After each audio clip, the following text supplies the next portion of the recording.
these turbulent times, I wanted to focus this program on the presidency, war, and foreign policy. What does the Constitution say about war? It's really fascinating, Sam. The Founding Fathers were absolutely certain that war was so grave, so dramatic a thing for a country to do, that it had to begin always in the people's branch of their government, that is, in the Congress of the United States. In fact, the Defense Department, if you want to call it that, according to the Constitution, has to be reauthorized every second year. There's sunset legislation in the Constitution that you have to keep the Army in existence every second year because otherwise it disappears. The Founding Fathers were men of the Enlightenment. They knew that war exists, but they wanted to leash the dogs of war and keep them tethered as tightly as possible. So they made it very difficult for war to occur without specific congressional approval. Now, the Congress has the power to declare war and to make war, but the president is the commander-in-chief because the Founding Fathers understood that if the country is attacked by Canada or Mexico during a congressional recess, you have to repel the attack. So that's the problem. How do you balance legislative supremacy on questions of war with a flexibility in order to respond to a situation in an increasingly complex world? Did the Constitution set a threshold? No, the president can repel the attack, but then according to the Constitution, if he wants to wage a war, he has to go to Congress and say, I need you to declare war against Canada. If he doesn't do that, he is technically in violation of the Constitution. Now, as a practical matter, Sam, in the course of American history, we do understand that the president has more power than the Constitution gave him, that it's inevitable, particularly now in a world where the Atlantic Ocean can be crossed in 20 minutes by a missile. The president has to have a very large grant of authority in these questions. But the question is, can you find a mechanism to make sure that Congress still stays central to the war powers? Now, it's interesting that out of all the wars that we fought, only 5 have been declared. Isn't that amazing? I was doing the research on this. 5 declarations of war in all of American history. The War of 1812, the Mexican War of 1848, the Spanish-American War of 1898, and World Wars I and II. 5 and 5 only have actually been declared by Congress, which is how the Constitution intended it. Vietnam, Grenada, Gulf War I, Gulf War II, the Korean War, undeclared. How did that pass muster? Well, you think of 9/11. Suddenly the United States is attacked. The Congress doesn't want to be in the position of the people saying, wait a minute, you guys were dragging your feet, it took you 6 months to respond to this thing.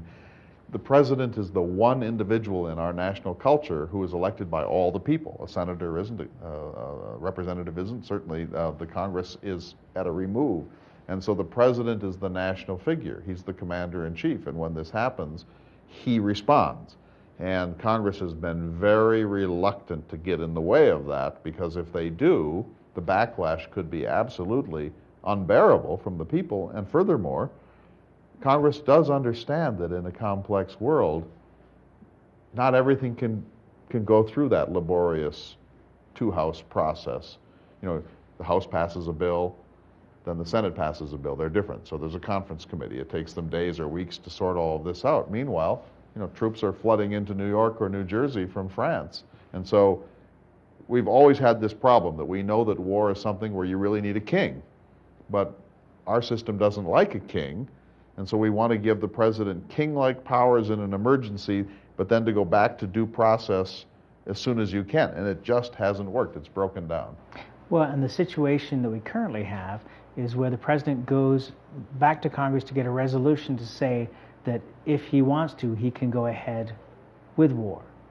Right, and what happened in the current situation where in the Second Gulf War, the war to unseat Saddam Hussein, the president did dutifully go to Congress and say, I need a resolution authorizing me under certain conditions to use force.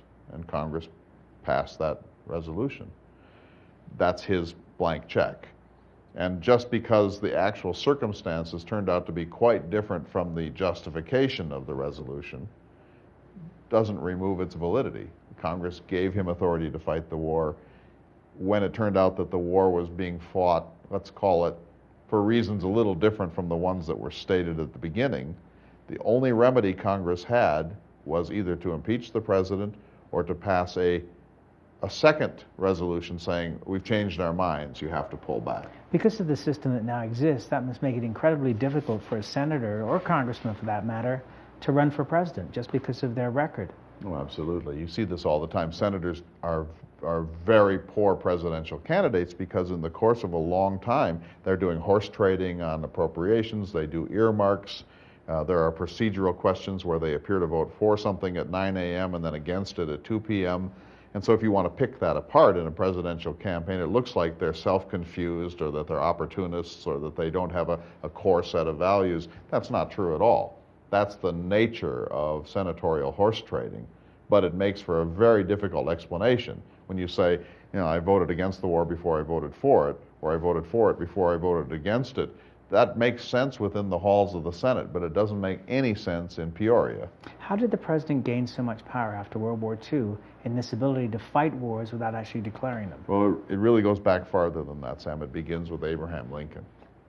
When the Civil War occurred, Congress was not in session. He called Congress into session, but before then, he spent money without congressional appropriations. He suspended the writ of habeas corpus, which is a very important right that we have, not to be jailed without due process.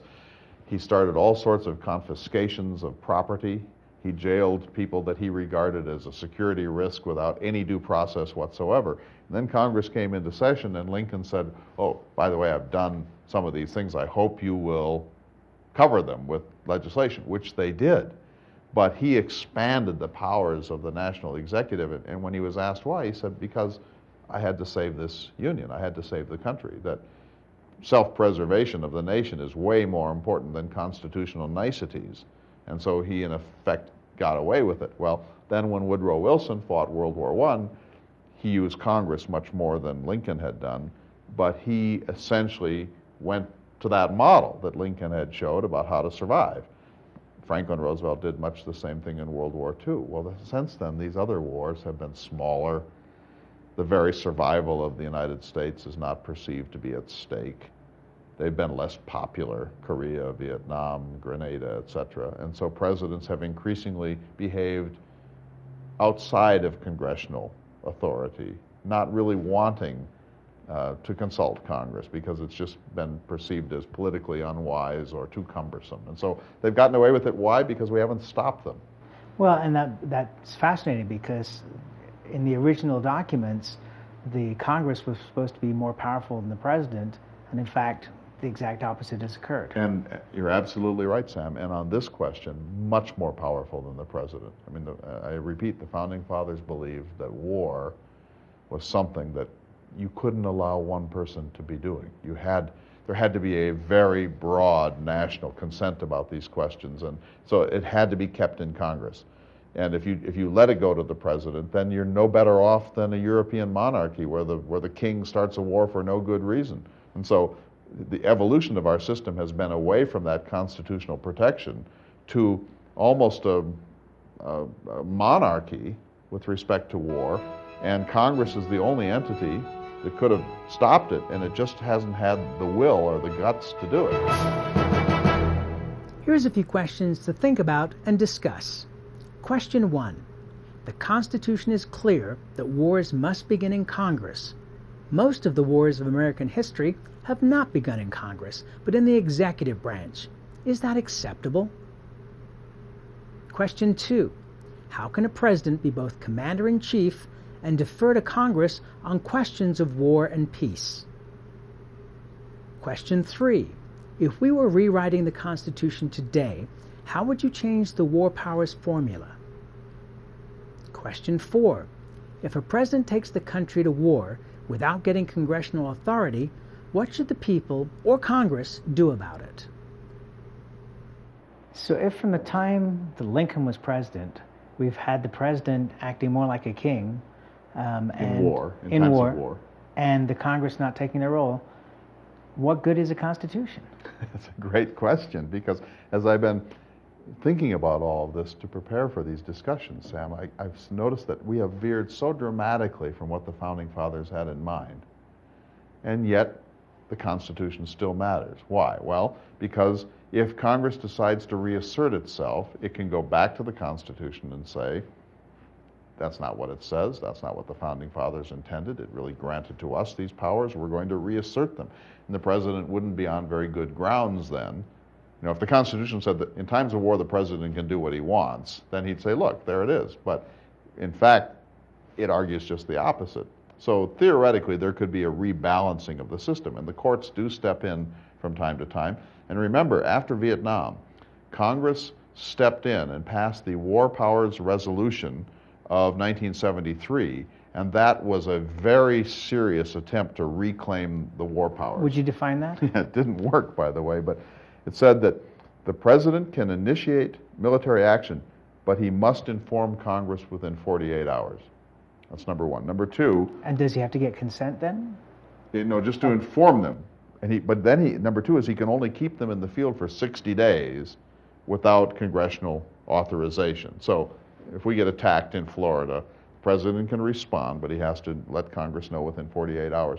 Then he can keep those troops in the field for 60 days, but if Congress says, no, we're done, now he has no choice but to bring them back. That has, of course, never been tested. And number three, and most interestingly, Congress at any time under the War Powers Resolution of 1973, by joint resolution, can demand that the troops come home, and that cannot be vetoed. So if the two houses of Congress, the Senate and the House, say by 51% majority in each, this war is over, the President cannot veto that resolution. Why do you think that that has not been put into effect? Nobody dares. Nobody dares do it. First of all, this War Powers Resolution might not hold up in a court test. Everyone fears that it's more advisory than really having any legislative teeth. And secondly, just think of 9/11. After 9/11, Congress was really sheepish, and it really wanted presidential leadership, and it really didn't know. It wrung its hands about all these questions. But the last thing that Congress wanted to do was be seen to be impeding our national security efforts. And so war is such a difficult thing because the President's the only one who really knows enough about some of these things. And so the President has to have this power, but then how do you protect us against unnecessary wars, or wars that should have been thought through more, or wars that go on too long and the country's lost interest in them? You know, we've never done this. The Congress has never stopped a war. In Vietnam, it continued to fund the troops right up till the end. It just doesn't have the will to thwart an international emergency for lots of reasons. But the Founding Fathers lived in a different time. Perhaps the main one is that politics trumps the Constitution. Politics of the day. And it does trump the Constitution, and it probably has to trump the Constitution. But here's what Jefferson would say: maybe so. You know, you live in a world of cruise missiles, and you lived in a very complex time, instantaneous communications.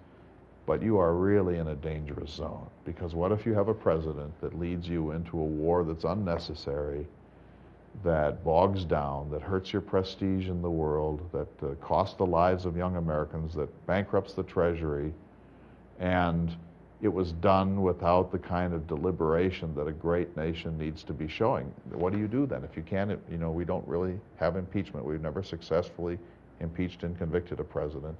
We've never really stopped a war. This gives so much faith into the executive branch of government. And Sam, it could have the effect of permanently damaging America's reputation in the world and America's capacity to do good things in the world. So it's not like tax or a border dispute between Minnesota and North Dakota. This is really very grave stuff.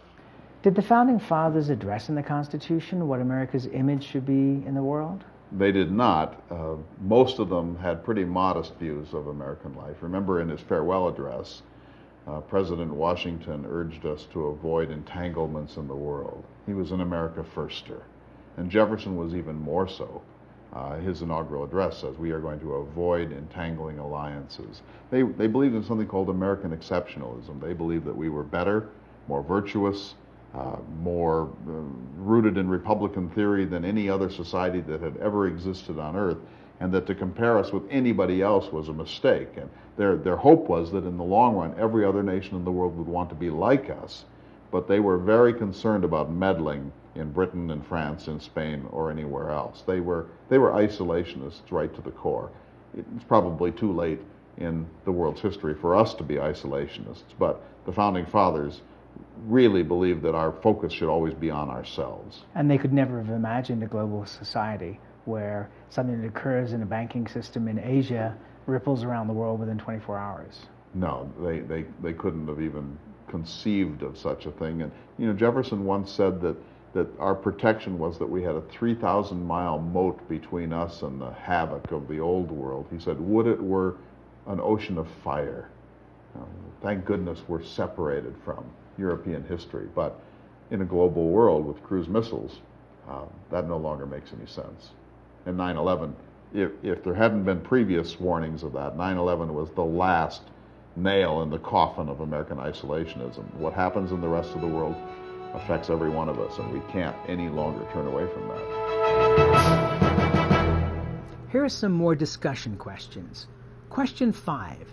Is it permissible to use enhanced interrogation techniques, which some call torture, to keep the nation safe in a time of international emergency?